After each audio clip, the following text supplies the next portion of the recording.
अब 3 वर्ष के बाद एक दादूपंथी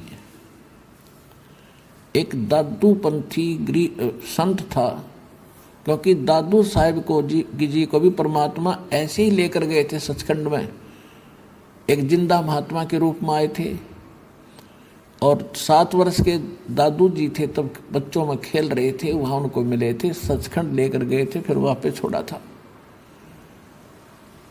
तो दादू साहब जी ने परमेश्वर कबीर जी की बहुत महिमा गा रखी है।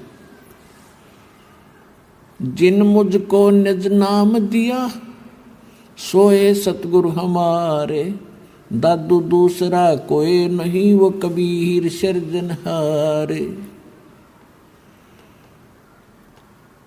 जो दादूपंथी संत था, एक बनिए के घर जन्म था उसका, 65 साल की उम्र होली थी। घर त्याग कर सन्यासी होकर के, बाल बच्चे छोड़ कर वो दादू पंथ में दीक्षित होकर के और सन्यासी बनकर घूमता रहता था। कभी किसी गांव में जाता था, सत्संग करता था, कभी ऐसे शिष्य बना रखे थे। तो छुडानी के अंदर भी उनका एक शिष्य था, उसके वहाँ रुका करते थे। साल में 2 वर्ष में उधर आने का उसका नंबर आता था। तो 3 वर्ष के बाद जब वो वहाँ पहुँचा छुडानी में, तो जिसका वो शिष्य था उसने प्रार्थना की कि महाराज जी, हमारी लड़की के लड़के पर किसी ने जादू जंत्र कर दिया, ऐसे ऐसे कुंवारी गाय का दूध निकाल कर पिला दिया, वो लड़का मर गया था।